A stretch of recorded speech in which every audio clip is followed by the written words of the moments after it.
Okay, happy Sunday racing bayang karerista. Shoutout lang tayo saglit, no? Happy racing kay Boss Ronald Susim at happy racing na rin kay Boss Arthur Licuanan. Pagbate galing kay Boss JR Kabansag. At shoutout na rin sa iyo, Boss JR. Isa sa mga alamat natin yan sa ano, no? Sa race calling. So, Sunday racing tayo, October 19, 2025.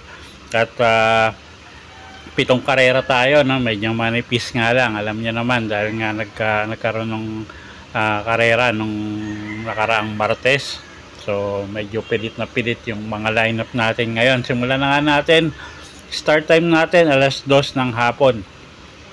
Race 1, start ng winner take all.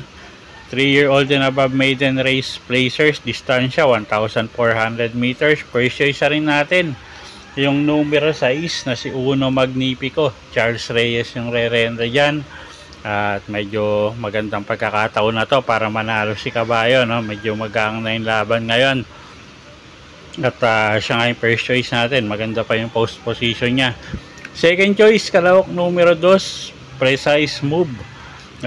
Lesser F. Jesus naman yung re-render dyan. At isang imported horse.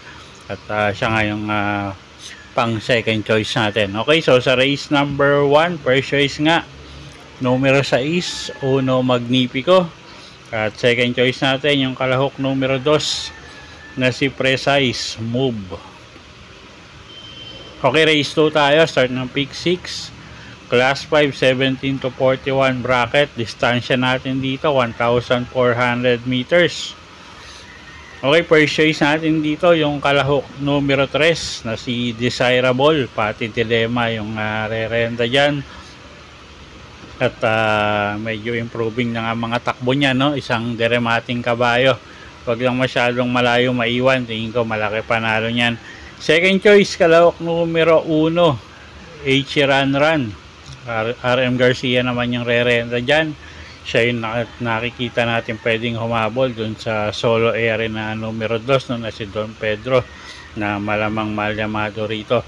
So second choice natin yan, numero 1, H. Ran. Kayo na po bahala magdagdag kung gusto nyong isama yung kalahok numero 2. Okay, so sa race number 2, first choice nga numero 3, Desirable. Second choice numero 1, H. Ran. Okay, race 3 tayo. Start ng pick 5, class 4, 42 to 56 bracket.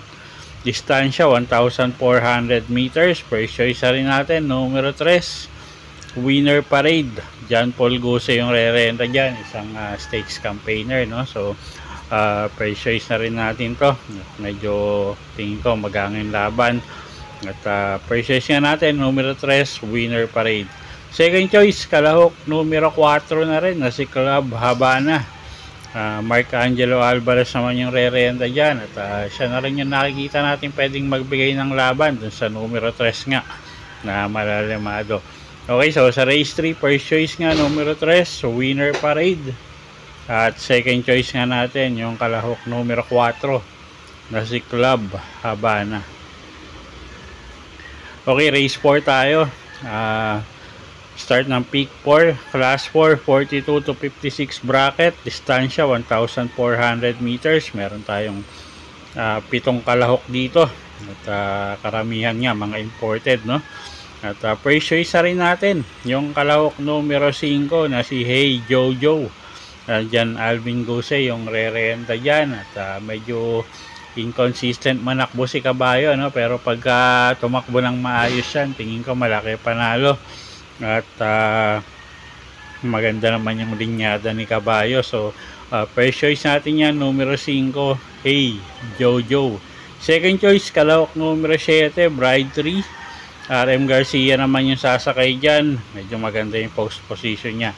Okay, so sa race 4, first choice numero 5, Hey Jojo. Second choice numero 7, Bride 3. Okay, race 5 tayo. Class 5, 17 to 41 bracket. 1,400 meters ang distansya. 6 na kalahok, pero lahat to may panalo, no? Anybody's race to. Alam niyo naman tong grupong to.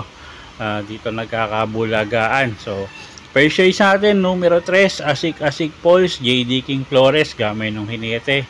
Pwedeng iuna yan, pwedeng isunod. At tingin ko nga isusunod dito yan, no? At meron dalawang matulan, yung numero 5 at numero 6. Baka magkaroon ng lutsahan sa unahan.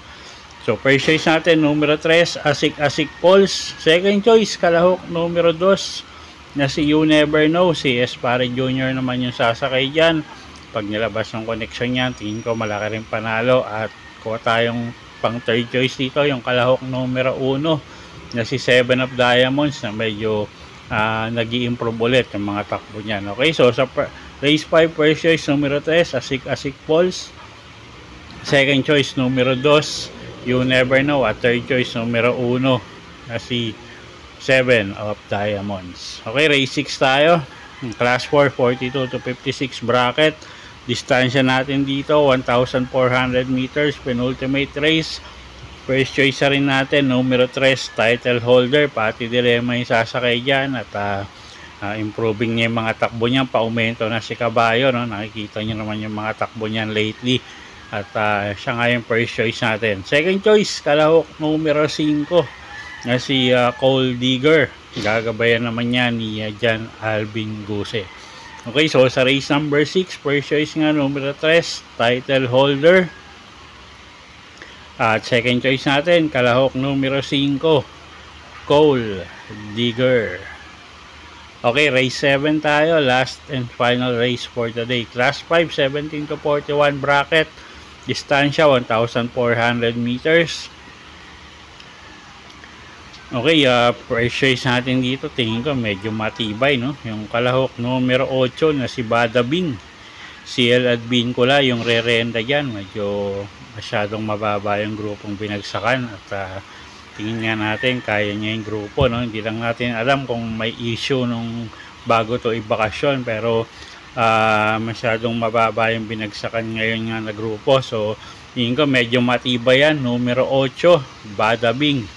Kung gusto nyo pang protection, tingin kong pwedeng magbigay ng laban sa kanya. Yung couple entering numero 5 na rin na si My Boy Lollipop at Doña Teresita.